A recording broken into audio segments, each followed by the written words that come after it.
Video like जरूर कर लीजिए और ऐसे वीडियो लगातार फ्री में पाने के लिए चैनल को तुरंत सब्सक्राइब कर लीजिए और बेल आइकन को जरूर टैप कर लीजिए ताकि आगे भी सारे वीडियो आपको मिलते रहे। यूट्यूब में फॉलो करते हैं तो प्लीज ये वाला फ्री टेलीग्राम चैनल जरूर ज्वाइन कर लीजिएगा। सारे नोटिफिकेशन सारे अपडेट यहीं पे आते हैं, ध्यान रखिए।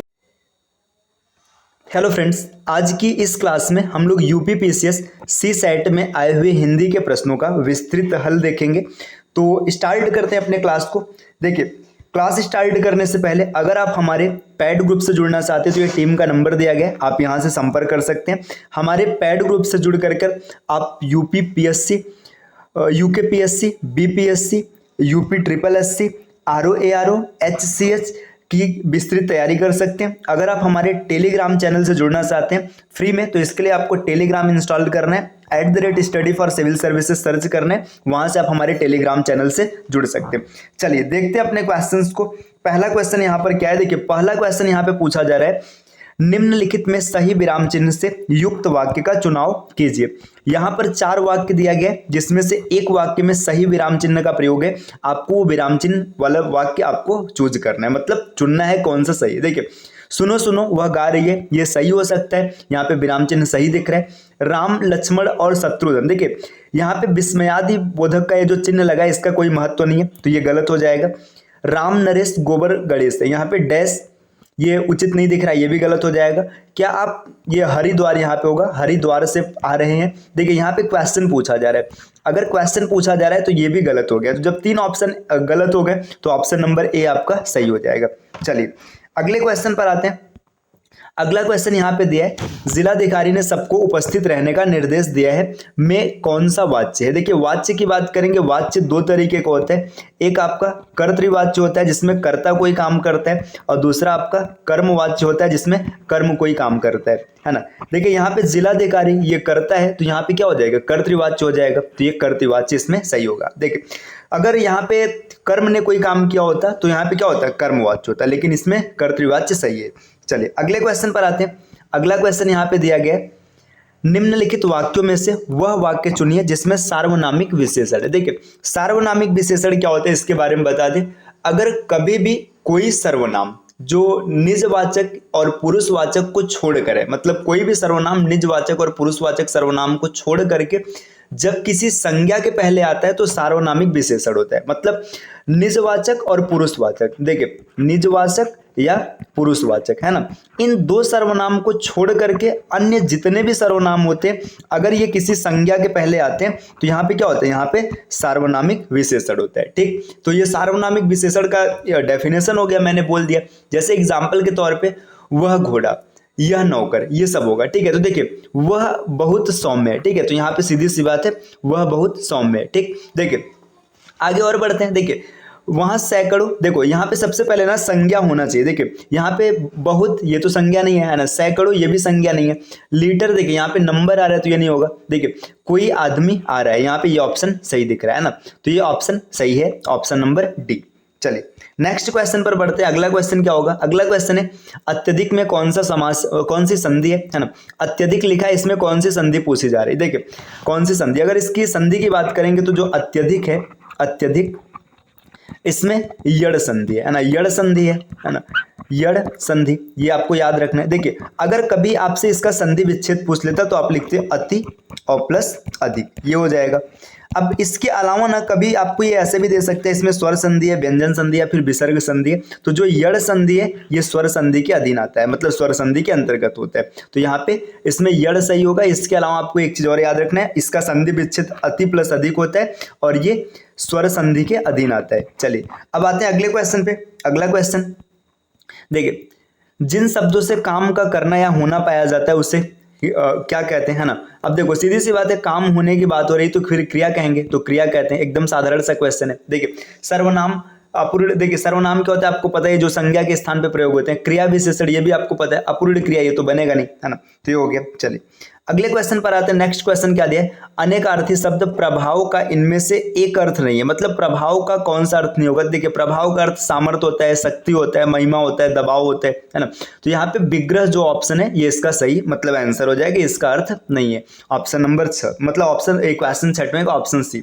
चलिए नेक्स्ट क्वेश्चन, इनमें से विलोम शब्दों का सही युग्म है, मतलब विलोम शब्दों का सही युग्म क्या है? देखिए आकुंचन, आकुंचन का जो सही युग्म है ये मतलब विलोम होगा, ये प्रसारण, ये पहला ही सही हो गया, बाकी आगे चेक कर लेते हैं। अल्पज्ञ अवज्ञ नहीं होता है ना। सन्मुख, देखो यहाँ पे जो सन्मुख लिखा है ना, ये सन्मुख ऐसे नहीं लिखा जाएगा, अगर ऐसा सम्मुख लिखा रहेगा है ना तब इसका उन्मुख होगा। स्थावर, स्थावर का विलोम होता है जंगम, है ना, चंचल नहीं होगा, जंगम होगा, तो ये भी गलत है, ये भी गलत है, ये भी गलत है। ऑप्शन नंबर ए सही हो जाएगा। नेक्स्ट क्वेश्चन नंबर 8 को देखते हैं। क्वेश्चन नंबर 8 क्या है? निम्नलिखित में एक शब्द युग्म सरस्वती का पर्यायवाची नहीं है। देखिए यहाँ पे सरस्वती का पर्यायवाची गिरा, बीड़ावादिनी, शारदा, वागीसा, भारती, वीणा, ये सब होता है ना। देखिए यहाँ पे हेम, ये हिरण्य रहेगा, है ना, हेम, हिरण्य, हारक, कंचन, है ना, ये सब किसका पर्यायवाची? ये सब सोना का है ना, स्वर्ण, हेन, ये सब इसका होता है, तो ये यहाँ पे ये नहीं होगा, पहला ऑप्शन सही हो जाएगा। चलिए अगले क्वेश्चन पर, क्वेश्चन नंबर 9, निम्नलिखित में कौन सी लोकोक्ति लाक्षणिक अर्थ सहित सही है? मतलब कौन सी लोकोक्ति है जो सही है? देखिए जे बोले सो घी को जाए, है ना, महाकृपण, ये नहीं होगा, है ना। टके का सब खेल है, टके मतलब पैसे का सब खेल है, पैसा ही सब कुछ करता है, ये एकदम सही है ना। जब ये सही हो गया तो आगे का 2 सही नहीं होगा, क्लियर है ना। चलिए अगले क्वेश्चन पर आते हैं। अगला क्वेश्चन क्या है? क्वेश्चन नंबर 10, इनमें से कौन सा तद्भव शब्द है? सॉरी फ्रेंड्स, देखिए तद्भव और तत्सम, है ना, अगर इनकी बात करें, देखिए तत्सम क्या होता है? तत्सम वे शब्द होते हैं ना जो संस्कृत से सेम टू सेम हिंदी में आ गए, मतलब जैसे संस्कृत में थे उनके उन्हीं स्वरूप का प्रयोग हिंदी में किया जाता है। तद्भव मतलब इसका रूप बदल जाएगा। तो यहाँ पे देखिए जो आक है ना, आक, ये तत्सम है और तद्भव है, इसका जो तत्सम रूप है ये अर्क होता है ना। बाकी आषाढ़, अश्रु, ये सब तत्सम है ना। नेक्स्ट अगले क्वेश्चन पर आते हैं।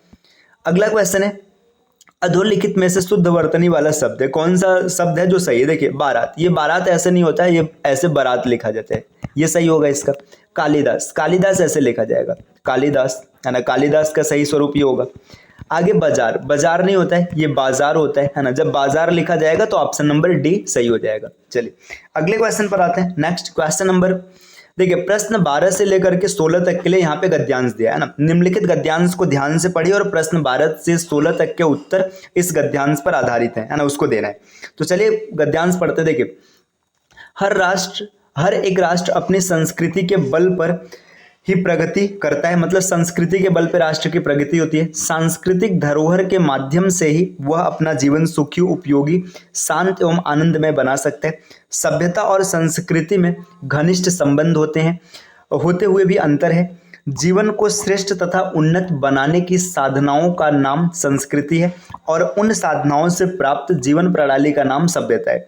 किसी राष्ट्र की भौगोलिक परिस्थिति का भी उनकी संस्कृति पर प्रभाव पड़ता है। तो ये हम लोगों ने पैसेज पूरा पढ़ लिया है। अब चलिए देखते हैं इस पैसेज से क्या क्वेश्चन पूछा गया। पहला क्वेश्चन है कि गद्यांश का सही शीर्षक क्या है? देखिए शीर्षक, अब यहाँ पे जब आपने पढ़ा है ना तो हमेशा संस्कृति की बात हुई है, तो जो संस्कृति आएगा वही सही होगा। देखो राष्ट्र के विकास में संस्कृति का योगदान, सही हो गया ना। आगे देख लेते हैं सभ्यता। देखिए यहाँ पे संस्कृति और सभ्यता में संस्कृति ज्यादा आगे है ना, तो इसलिए संस्कृति ही सही रहेगा। विकास में प्रकृति, इसका कोई नहीं है ना, ये भी कट गया है ना। राष्ट्र के विकास में परिस्थिति, ये भी नहीं है, तो यहाँ पे संस्कृति का योगदान सही होगा।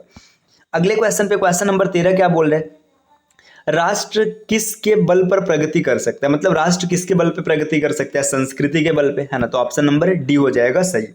अगला क्वेश्चन देखिए, अगला क्वेश्चन है गद्यांश में किस शब्द का प्रयोग नहीं है? देखिए संस्कृति का प्रयोग था, सभ्यता का प्रयोग था, परिस्थिति का प्रयोग था, तो प्रकृति का प्रयोग नहीं किया गया है ना, तो यहाँ पे ऑप्शन नंबर बी सही हो जाएगा। चलिए अगला क्वेश्चन है ना।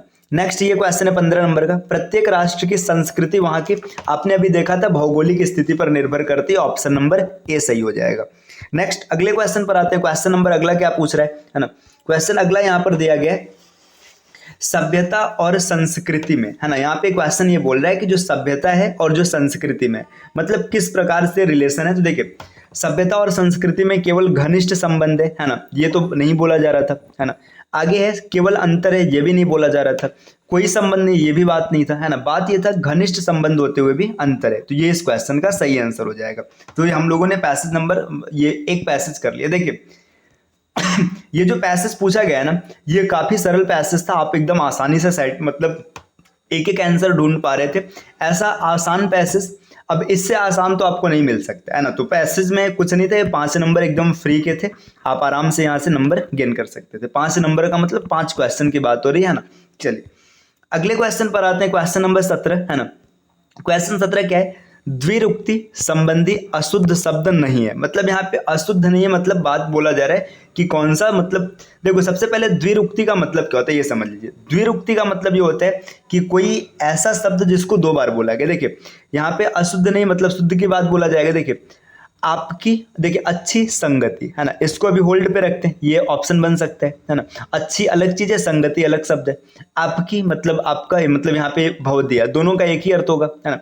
गजराज, गजराज और हाथी दोनों एक ही चीज है। अच्छा और सदुपयोग ये भी लगभग एक जैसा, तो यहाँ पे अच्छी संगति ये इस क्वेश्चन का सही आंसर हो जाएगा। चलिए आते हैं अपने अगले क्वेश्चन पे। अगला क्वेश्चन क्या है, अगला क्वेश्चन यहाँ पे है, देखिए क्वेश्चन नंबर यहाँ पे सॉरी फ्रेंड्स देखिए ये क्वेश्चन यहाँ पे अगला है, लोधंती। लोधांती इनमें से किस बोली की उपभाषा के अंतर्गत आती है ना। तो लोधांती की बात पूछी जा रही है, किसके अंतर्गत आती है। देखिए जो लोधांती है ना, ये बुंदेली के अंतर्गत आती है, ये बुंदेली के अंतर्गत आती है। अब बुंदेली मतलब कहाँ की बोली है, अगर बुंदेली की बात करेंगे, बुंदेली जो है ये मुख्यतः बुंदेलखंड की बोली है। बुंदेलखंड मतलब कुछ यूपी का भाग आता है और कुछ एमपी का भाग आता है, ठीक। देखिए बुंदेली में इसके अतिरिक्त सिकंदरवारी है ना, कौन कौन सी उपबोलियां आती है याद रखिएगा। सिकंदरवारी हो गया है ना, ऐसे मैं बोल दे रहा हूँ, ठीक है, आप समझ लीजिएगा। सिकंदरवारी हो गया, तंवरवारी हो गया, तंवरवारी के बाद पंवारी हो गया है ना, लिख ही देते हैं, पंवारी हो गया। पंवारी के बाद और आगे बढ़ेंगे, रघुवंशी हो गया है ना, रघुवंशी। देखिए इसके बाद लोधंती तो यहाँ पे आ ही चुका है ना, लोधंती आ ही चुका है। आगे है खटोला, खटोला।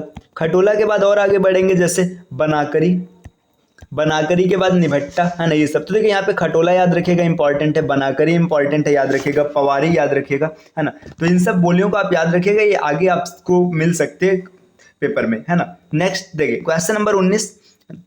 क्वेश्चन 19 बोल रहा है कि अवधि किस अपभ्रंश से विकसित हुआ है ना। अब आपसे ये क्वेश्चन पूछा जा रहा है ना कि जो अवधि है, अवधि किस अपभ्रंश से विकसित हुआ है, आपको ये बताना है ना। तो देखिए अवधि की बात कर लेते हैं कि अवधि किस अपभ्रंश से विकसित हुआ है। इससे पहले हम लोग अपभ्रंश के बारे में थोड़ा सा समझ लेते हैं। देखिए अपभ्रंश की कहानी क्या है। अपभ्रंश देखिए आपने पढ़ा होगा कि जो हिंदी है, हिंदी का विकास संस्कृत से हुआ है ना।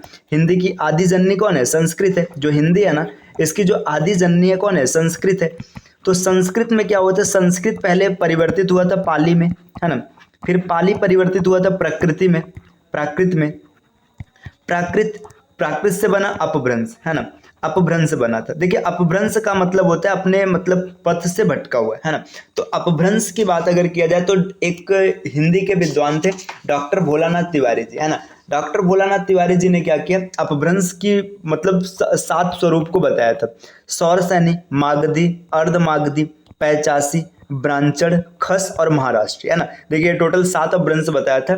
तो इसमें जो अवधि है ना, अवधि किस अपभ्रंश से विकसित हुआ है, तो अवधि विकसित हुआ है आपका अर्धमागधी अपभ्रंश से। देखिए अवधि के अतिरिक्त अर्धमागधी अपभ्रंश जो विकसित हुए बोली मतलब बोली हैं, उनमें कौन कौन से, देखिए अवधि के अतिरिक्त जैसे पूर्वी हिंदी हो गया, बघेली हो गया, छत्तीसगढ़ी हो गया, ये सब अर्धमागधी से विकसित हुए। देखिए अगर बात करेंगे सौरसैनी अपभ्रंश, सौरसैनी अपभ्रंश से किसका विकास हुआ, तो सौरसैनी से पश्चिमी हिंदी, राजस्थानी हिंदी है ना, खड़ी बोली, इन सब का विकास हुआ।